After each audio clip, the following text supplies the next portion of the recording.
The next question I have here is I have a question about how to make a graceful exit when you've gone down a friendship path with someone, but then feel that you're not really a good fit. But there doesn't seem like it would be appropriate to explain the real reasons since they involve judgment of the other person. One place that we can come back to in a moment is you are allowed to reject things from your life. In the most beautiful practice of connection instead of correction, of caring about all humans on the planet, in wishing for all people to be able to have their needs met on the planet, which we generally in this community, these are the principles that we buy into and believe in and are working towards, in our desire to be loving towards everybody. We also are allowed to say no to things. You do not have the capacity while you are in a physical body in space and time in the 3D world that you are in right now. You do not have the capacity to be everything to all people. And you as an individual, we as individuals do not have the capacity to meet every person's needs. So there is a very particular kind of shadow narcissism that we all have in a way, where we put pressure on ourselves to be everything to everybody. Not everybody on this call does that, but for those of you who do that, I would be one of those people. I am recovering from that, this idea that I have to be everything to everybody. So we want to start examining that idea. And one thing that is helpful to me, you find whatever ways work for you, but one of the things that is helpful for me is to take an ecological perspective where there is someone for everyone. And I want to help you find the someones in your life, or release you to go and find the someones that are a good match for you in your life. And I will take responsibility in my life for having the someones in my life that are a good match for me and that are who I do my best work with.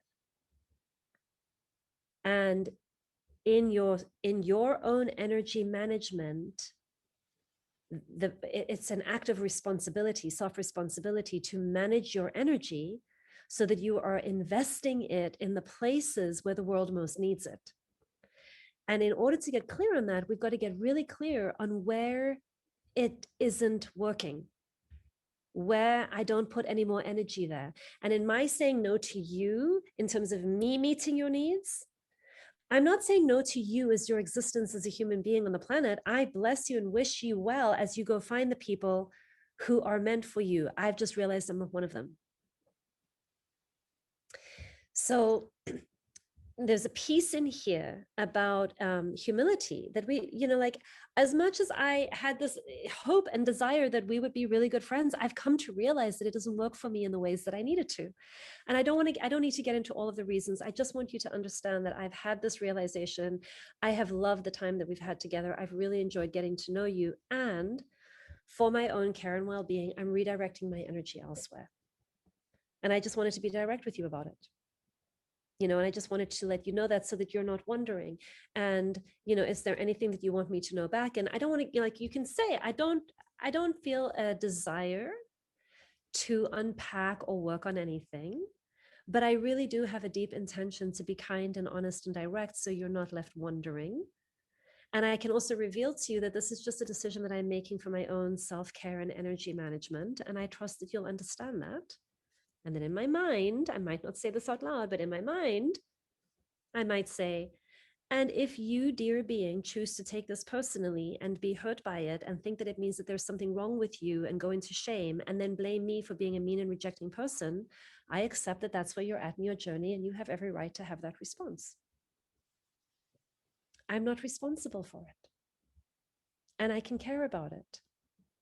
And I can be as clear with you as possible about what my intentions and desires are and what needs I'm trying to meet. Like if we put this in like NVC style practice, behind every no, there is a yes. When I say no to this, it's because I'm saying yes to this. And so if I'm going to tell you a no, if I can help you see what my yes is, it takes away the sting of the no. But if the only thing I go is no, and I give you no other information, it's going to sting more. But if I talk about my yes,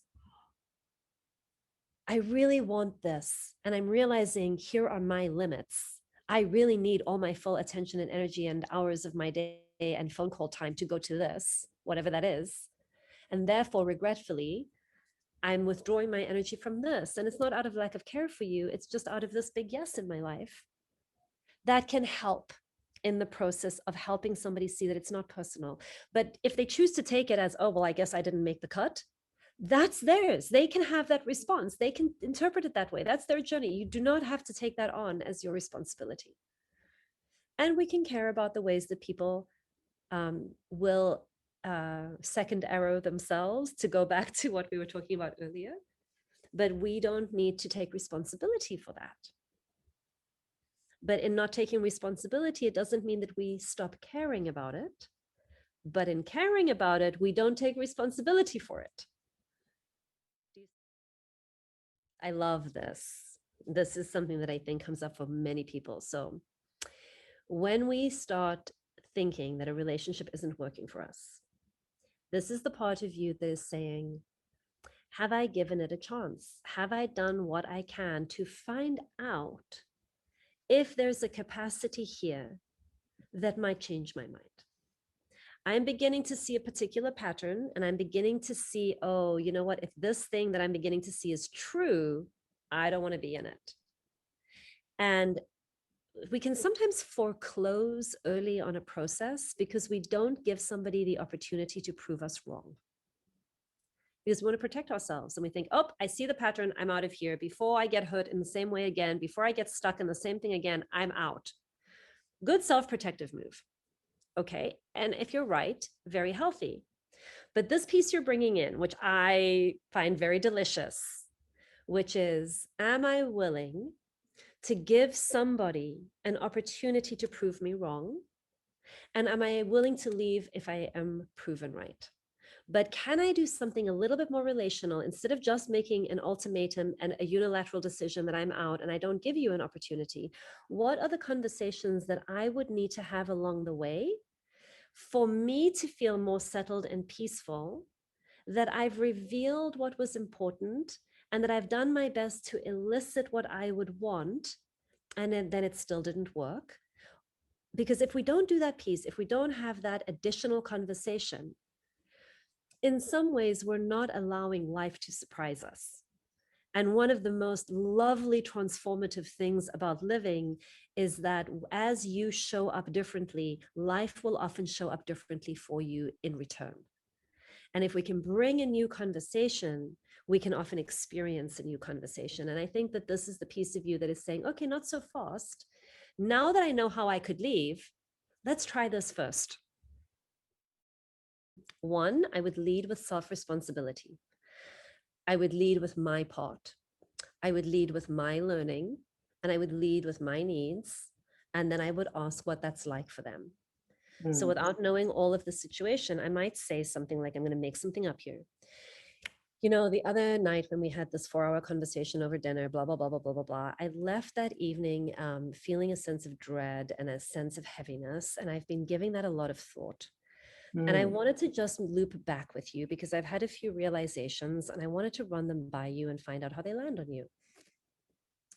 You know, one of the things that I know about myself, this is me now. So Mary Beth, you've got to go figure out what this would be for you. But just to give people an example, one of the things that I know about myself is that I tend to fall into a receptive mode in conversations where I can hold space for somebody else forever and ever and ever. And I don't bring myself fully online. I just don't say the things that are actually going on for me. And I realized that that was happening the other night in our conversation. And some of my heaviness at the end of it was because I was getting pulled back into a pattern where I find myself holding space for you and not bringing myself fully in. Did you notice that happening or not? For example, then I'd bring them in more quickly. Like, I don't want to say a whole bunch of things. Like, I just want to start the dialogue. And they may say no, and they may say yes, and it doesn't matter. If they say no, I can say, well, then I'm really glad I'm bringing this up, because sometimes I just don't ask for the things that I'm needing. And I'm glad I'm letting you know that, because what ended up happening is I didn't bring up the things I was needing, and I left feeling resentful and angry with you when I wasn't saying anything. And so this is my attempt to try and just get that thing more equal and balanced. Because what I really want when we spend 4 hours together is for there to be a lot more back and forth. And I really didn't advocate for that. How do you feel about that? Yeah. And then see whether they can join you in that conversation or not. But if you make it about you and your process, there's not much they can do with it. You're not just judging them. You're not saying, you talked for 4 hours and you didn't ask me a question. And really, I need friends who ask me questions. Do you see how that's a totally different conversation? Yeah. So if you make it about your needs and about your learnings about you, and you invite them to help you with this thing that you would like, and you paint for them a vision of what you really would like in your relationships, you can find out if you have a shared vision or not. And then you can find out if that conversation may be really generative and be like, I'm so glad I said something. And it may be terrible, in which case you go, okay, I gave it a go. And that's just super validating. This is exactly why I now have even more information about why I'm going to redirect my energies.